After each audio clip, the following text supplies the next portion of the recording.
Pamilyar ka ba sa tsokolating Toblerone?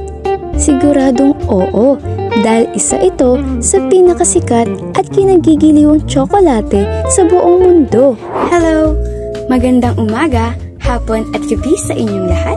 Ako po si Mary Dayan Susukilon ng Grade 9 Section Diamond.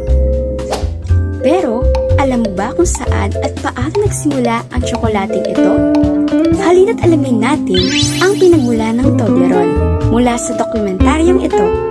Kaya naman, sit back, relax, and learn.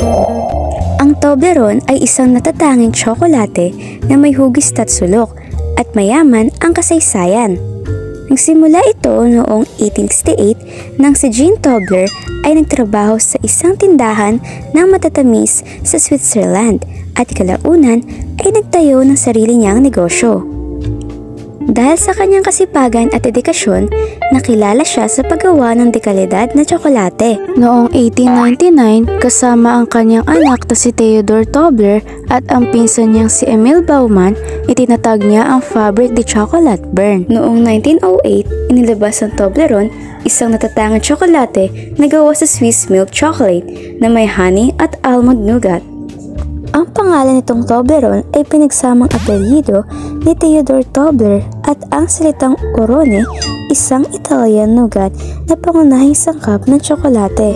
Bagamat may hindi pangkaraniwang hugis, agad itong naging popular at lumago ang negosyo. Noong 1920, isinama sa packaging ng Toblerone ang oso ng Bern na sumasalamin sa pinagmulan nito sa Switzerland.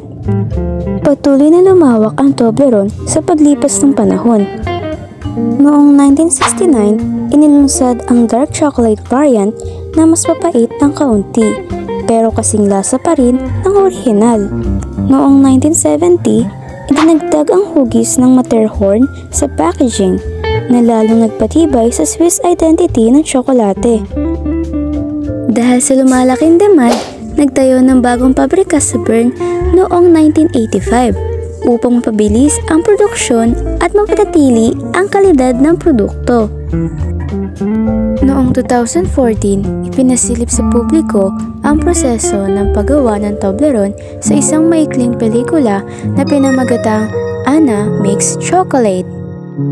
Patuloy na pinalakas ang tatak sa pamamagitan ng kampanyang Be More Triangle noong 2021 na nagtatampok ng kahalagahan ng pagiging natatangi at totoo sa sarili.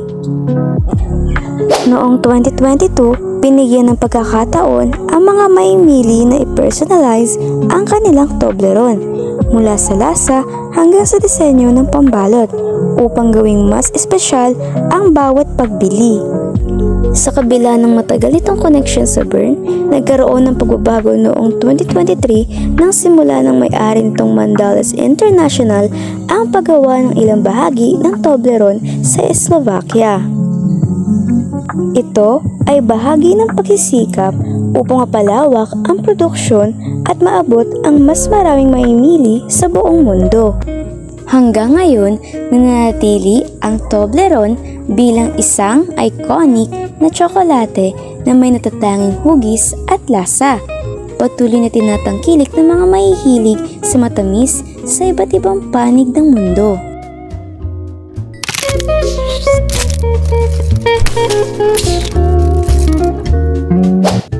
At dito na nagtatapos ang ating dokumentaryo. Sana ay nadagdag pa ito sa inyong kaalaman.